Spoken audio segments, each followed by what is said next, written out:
Hello, craft lovers. Paige here with Mabel, and I am super excited to announce that I've added a second week to my Japan craft tour, and it's scheduled for February 2026. Our November tour has sold out really quickly, and I wanted to open this up to people interested in visiting Japan in the late winter, early spring, another time of year that's really a great time to see Japan. Our trip starts in Tokyo in the Nihonbashi neighborhood. For those travelers arriving ahead of time, we can explore Nihonbashi, which is the cultural center of Tokyo, on our own. The hotel we stay at offers breakfast, and it's just delightful.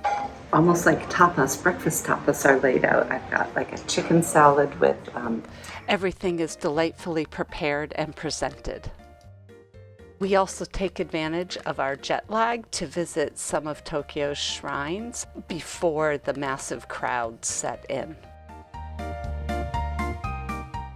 Of course, in Tokyo, we start with Cohana. So we're here at Cohana, a mothership of adorable things for people who sew in Tokyo, in Nihonbashi. Visiting the flagship store is such a treat because they often have special edition items that you're not able to get elsewhere. We also hear from Kawaguchi-san about how he developed the entire brand. While also in Tokyo, we do a Wagashi, or Japanese sweets making workshop, held at an original Frank Lloyd Wright building. Oh, to eat? Oh, just eat? Yes, we do have to eat them. Oh, it only stayed on the bottom. Oh, pumpkin. Well done, you. We finished this workshop with matcha and sweets. We also make Temari balls. This was a traditional toy that has now morphed into a household decoration, and they are so much fun to make. After Tokyo, we move on to Kyoto and we stop in to see Setsuko Torii. Last year we did a machine knitting workshop with some cashmere yarns. Okay.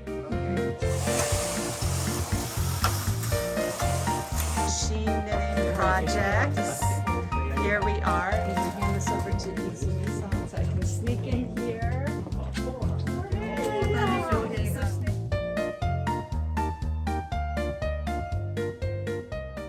From Kyoto, we take a day trip to Tokushima and we visit Watanabe's, an indigo dye farm.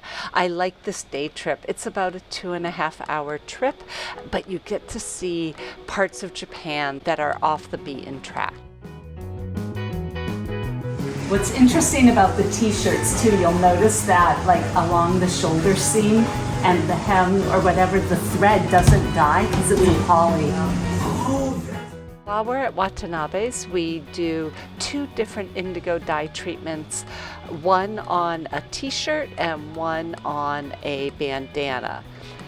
The process is not complicated, but it is a full day of spending time with the indigo vats.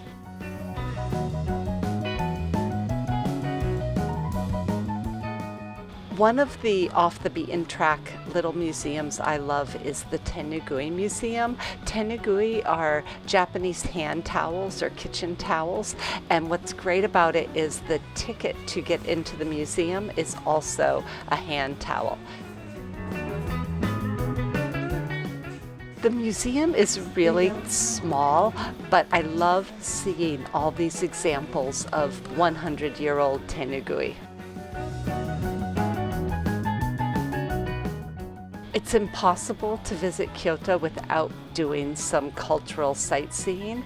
We go to Kiyomizu-dera. You can just see the enormous crowds that are here. We also visit Kinkakuji, or the Golden Pavilion. This is stunningly beautiful, and even though it is crowded, you just shouldn't miss it. Oh, sure. The golden sweater next to the golden pavilion. Here. The last spots we visit is Fushimi Inari. Again, a very crowded spot, but it's beautiful, especially in the fall, and worth walking through those gates.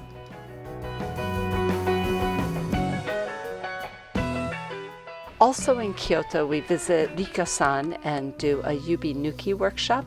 Yubinuki are traditional Japanese thimbles. It's a process similar to the temari, except you're using silk threads instead of cotton threads.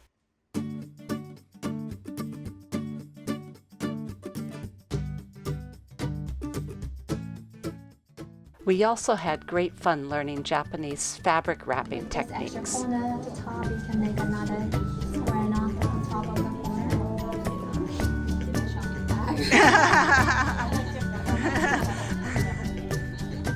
Look at that. Yeah, super cute.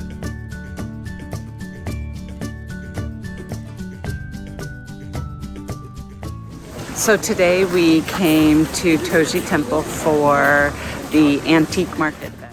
There were so many cool things to be had here.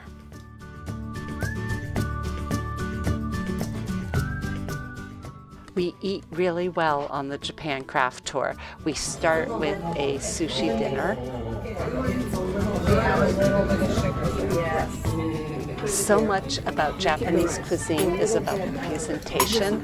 Here we're having anago, which is eel, lunch, and that beautiful bento box. Okonomiyaki is a savory pancake, and it's real comfort food, one of my favorites. And of course, barbecue, Japanese style.